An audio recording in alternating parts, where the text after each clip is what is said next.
Member for Provencher. Thank you, Mr. Speaker, and it's a pleasure for me to rise in the House this evening. I think this is an important topic, and I appreciate that the member of Beaches East York has brought this legislation forward and prompted the discussion that we're having here today. I can certainly understand how after the past 2 years of COVID, there are those who feel that we need to get something like this done immediately. Nobody wants COVID or something worse to hit Canadians. Our first priority as parliamentarians is the safety and security of our citizens. We have to take the time to properly reflect on and examine what we've just gone through to have a meaningful conversation about how to respond to a future pandemic. Now, the bill's proposal that the Minister of Health and other government ministers be the ones to put together or even make up the advisory committee to review their own response to the coronavirus is frankly quite ridiculous. That's like having the fox guard the henhouse, because they all have a very vested interest in the outcome. Canadians will never get the answers they deserve if these same ministers who perpetuated or promoted many of the failures, the abuses, and the violations of charter rights that we've seen over the past 2 years are the same ones tasked with reviewing their own government's response. Let's face it, transparency and accountability and, frankly, honesty are hardly synonymous with this government. We've seen firsthand much of the misinformation propagated by these ministers. That's why I would propose, before embarking on some of the elements contained in C-293, we need a full, nonpartisan, national inquiry into how governments at all levels have handled the response to COVID-19. Because as I've reflected on the past 2 years, there are just too many questions.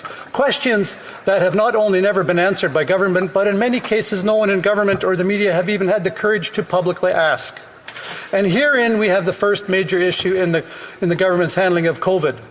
It's the my way or the highway, we know best, you don't dare ask questions about what we're doing approach that the governments across this country have taken. We kept hearing, follow the science. We're following the science. Well, political science, yes, but the last time I checked, a big part of doing real science involved asking questions, analyzing data, and doing so with a rigorous skepticism. You make an observation, you research the topic, you form a hypothesis, you test the experiments, you analyze the data, and you report your conclusions as objectively as you can, based solely on the empirical data. That's the scientific method. In the case of COVID, the government never really got beyond forming a hypothesis. They based their response on the assumptions that they and many in the medical field made in the early days of COVID, which led to selective and often misleading use of data being collected and used to back up those assumptions. The media also failed in their objectivity, to ask questions, choosing instead to parrot government talking points as truth, sowing fear and division, as they quietly pocketed millions, hundreds of millions of dollars in government subsidies. They refused to allow different points of view. They didn't ask the tough questions, and they silenced or mocked anyone who did. Canadians should not need to fear repercussions in their workplace, their communities, their professional associations, online or by the media. But that's what happened. Anyone who questioned anything related to the government's handling of COVID, any level of government, got smeared, bullied, and cancelled. In a free and democratic society, that should be deeply concerning to all of us. Government made huge demands of Canadians, and it is incumbent on governments at all levels to provide empirical data to back up their actions. We owe that to Canadians. So I sat down the other night as I prepared to deliver this speech today, and I started to write down some of those nagging questions. Questions that we cannot trust this government to ask because they have sought so diligently for 2 years to cover up the answers from Canadians for their own political purposes. So I'm going to take the remaining time here to ask some of those questions. For a start, why did the government make the decision in 2019 to shut down our pandemic early warning system? We had SARS, we had H1N1, we knew the potential of a Canadian epidemic. Who chose to shut it down? Who in this government was responsible for leaving Canadians defenseless? Why was there so much conflicting information provided by government and public health officials?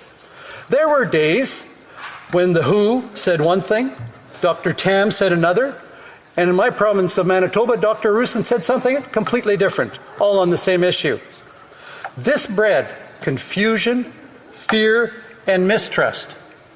Again, I think this is the type of issue this legislation, at least in part, may be trying to address.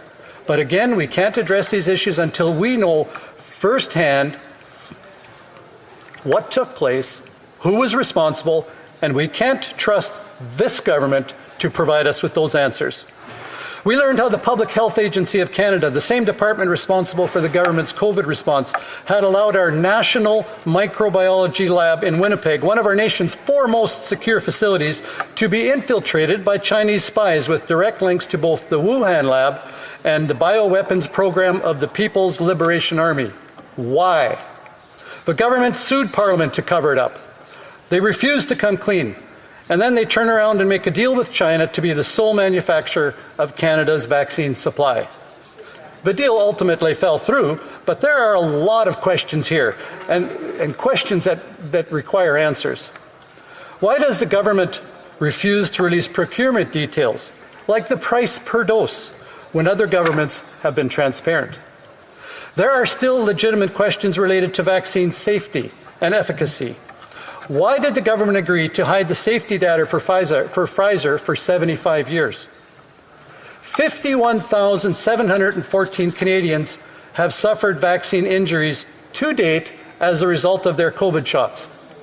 10,501 serious reactions, including 874 anaphylactic reactions, 1,342 cases of myocarditis, 140 thrombosis cases, and 382 reports with an outcome of death were reported following vaccination.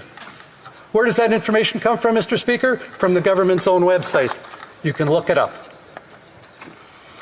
Many reports of doctors refusing to even file a VAERS report, which is a vaccine adverse event reaction report. How many of those individuals have been compensated by the government vaccine injury program? To date, 8. Why is the media quiet about those things? Why is it the Prime Minister was more interested in his political fortunes than in public health? We saw this in his decision to call an unnecessary election last fall. We've seen this in his unacceptable rhetoric demonizing those who chose not to be vaccinated and his heavy-handed approach to dealing with vaccine mandate protests.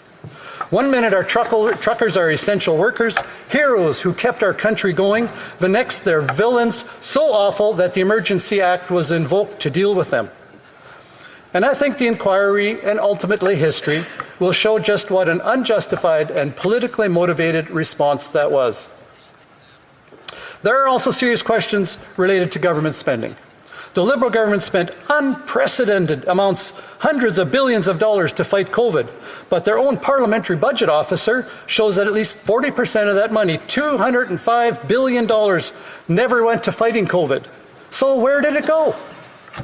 We know tens of millions of dollars have found their ways into pockets of Liberal cronies as this government paid exponentially more for ventilators and other medical equipment that was never used and now sits collecting dust in warehouses. Who all got rich while Canadians suffered? Why did the government refuse to put any safeguards in place for CERB, resulting in 3 million people, including criminals in jail, receiving the CERB benefit? Why did they send federal public servants home at a time when 5 million Canadians had lost their jobs and were forced into government programs and unable to access services? Why are they still at home? My office stayed open every day over the past 2 years to help Canadians. We did it safely. We had no issues with COVID. There's no reason other government officials and agencies could not have done likewise. Canadians are paying their salaries and public servants need to get back to the office and back to work full-time for Canadians. We could keep going on here all evening. We could talk about divisive and unscientific mandates. We could talk about the disastrous WUCN-Epi. We could also talk about the government's actions, how it destroyed border communities, separated loved ones. We could talk about how Canadians were assaulted in quarantine hotels. We could talk about provinces and their responses, the draconian measures that, in my view, did far more long-term harm than good. The questions go on and on. They deserve answers, Mr. Speaker. Over the past 2 years, governments have made big demands of Canadians. Canadians stepped up again and again, only to have their hopes dashed by this government and with their failures and broken promises as the goalposts got moved over and over again. Canadians deserve empirical justification for those mandates. History will show those mandates were based on politics, not public health. After 2 years of sickness, restrictions, divisions, and fear, governments of all levels need to be held accountable for their actions. Bill C-293 is insufficient because any government cannot and should not be trusted to investigate themselves. Thank you, Mr. Speaker. Le débat continue. Continuing debate. L'honorable